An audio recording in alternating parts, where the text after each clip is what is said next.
तो इन्हें हार दिखाई दे रही है बाकी इलेक्शनों में, जिसमें इलेक्शन हो चुके हैं चारों में, और इसमें भी इंशाल्लाह संगठन ही जीतेगा। कांग्रेस की मुआफत होगी, देखेंगे आप ये। तो इसलिए ये इस किस्म की बातें कहकर वोट लेना चाहते हैं, और इलेक्शन की इन पर नज़र जो है, इनके नज़र है, सबकी नज़र है। तो ये अपने हिसाब से बहरहाल ये हार दिखाई दे रही है, चीख रहे हैं, कह रहे हैं दूसरी बातें। अब ममता बनर्जी का जहाँ तक ताल्लुक है, वो इनसे पहले भी नहीं हार पाई, अब ये क्या हराएंगे उन्हें? भाई इससे पहले जो इलेक्शन हुआ था उसने इलेक्शन जीता, और मुसलमान उनके साथ है बिल्कुल। इस तरीके से अब इन्हें अपनी यहाँ भी इन्हें अपनी हार दिखाई दे रही है।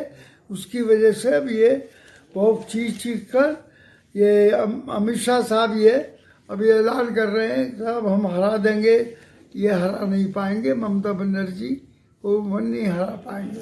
ये कह रहे हैं हम सीए लागू करेंगे।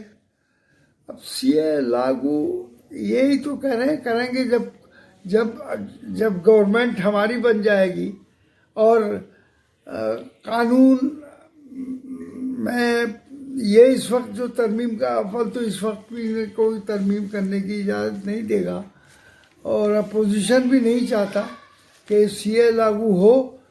तो मैं समझता हूँ कि ये सीए लागू करना कोई आसान काम नहीं है।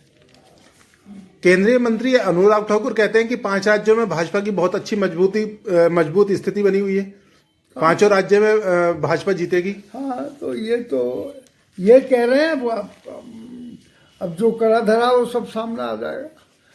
अब इस वक्त तक तो ये कहे ही जाएंगे, और अब ये आखिरी इलेक्शन है, ये इलेक्शनों के बाद में सबके रिजल्ट एक साथ ये निकलेंगे, तो उस वक्त इन्हें मालूम होगा कि भाई हमने क्या किया है और क्या रिजल्ट आया है। भाई ये बहक रहे हैं, मतलब ये है कि इस वक्त जो स्टेट के जो इलेक्शन 4-5 इलेक्शन स्टेटों में हो रहे हैं वो है अभी। अखिलेश यादव जी ने उत्तर प्रदेश सरकार का घेराव किया है महंगाई को लेकर। उन्होंने कहा है कि सरकार डेंगू पर और जो इलाज है अस्पतालों में उस पर कोई काम नहीं कर रही है, उसका घेराव किया सरकार का। तो क्या मानते हैं इसको लेकर? ये सही किया उन्होंने, क्या यानी अखिलेश यादव ने अगर इस पर ये घेराव किया तो सही है, ये हो भी रहा, और ये काम बिल्कुल उन्होंने सही बात कही है। और ये सारे मामला जो कुछ सामने हैं अभी, ये देखिए जी कहीं यानी मुख्तलिफ किस्म की बीमारियां चल रही हैं और उस पर कोई ख़ास तवज्जो नहीं दी जा रही, और ये इससे मौतें भी वाक़ हो रही हैं। तो इसलिए सरकार की तवज्जो इस तरफ नहीं है, सरकार की दिलचस्पी और तवज्जो जो है वो इलेक्शन की तरफ है। तो उन्हें जानों की परवाह नहीं है, उन्हें अपने इलेक्शन की फिक्र है। आपने बुरके में जो लड़कियों ने रेप वॉक किया है, तो क्या कहना चाहते हैं इस मामले को लेकर? भाई जिन लड़कियों ने ये काम किया है ये इस्लाम के ख़िलाफ़ है, और सारा मुसलमान इसको अच्छी निगाह से नहीं देख रहा, और मतलब ये है कि ये काम इन्होंने बिल्कुल गलत किया है। अब ये अपने किसी लालच की बिना पर किया हो या जिस बिना पर भी किया, जिस दबाव में किया है उन्होंने, ये किसी भी जो दबाव में ये काम किया है, शरीयत के, अपने कानून के, इस्लाम के ख़िलाफ़ किया है। तो इसलिए इसको ये लागू भी नहीं, मतलब ये है कि इसको मुसलमान कभी पसंद नहीं करेगा और ना कर सकता है, क्योंकि हम अपनी ज़िंदगी इस्लाम की रोशनी में गुजारते हैं।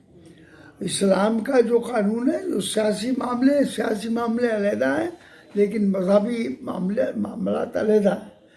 मुसलमान अपनी ज़िंदगी इस्लाम के जैसा हुक्म है, जैसे उसके कानून है, उस कानून के हिसाब से मुसलमान अपनी ज़िंदगी गुजारता है सियासी एतबार से। हम अब रहा जहाँ तक मुल्की मामलात का ताल्लुक़ है और सियासी मामलात का ताल्लुक़ है, वो अलग है। उसमें पॉलिसी दूसरी होती है आदमी की, वो अपने हिसाब से बनाता है। तो इसलिए जो इन्होंने बहरहाल ये रेबोक क्या रैम्प वॉक, हाँ, जो चहलकदमी होती है फैशन शो, चहलकदमी जो होती है जिस तरीके से कराई गई है, तो बहरहाल हम तो इसके खिलाफ हैं बिल्कुल, और मुसलमान भी खिलाफ हैं। शिवसेना के सांसद संजय राउत, उनका कहना है कि आसमान से आग बरस रही है महाराष्ट्र में, और वहाँ के जो मुख्यमंत्री और उप मुख्यमंत्री हैं वो दूसरे प्रदेशों में प्रचार में व्यस्त हैं। तो जो इस तरह की जो बयान है, क्या मानते हैं? देखिए, बयानबाजी भी आदमी को सच्चाई के साथ करनी चाहिए, लेकिन ये झूठे प्रोपेगेंडा करके इस किस्म के हालात बयान करना या लोगों को मिसगाइड करना, ये ठीक नहीं है।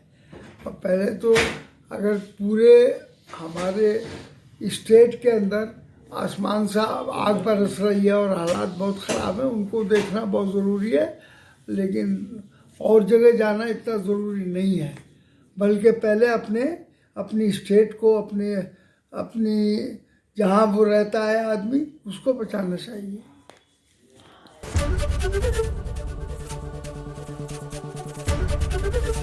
एबीपी गंगा, खबर आपकी, जुबान आपकी।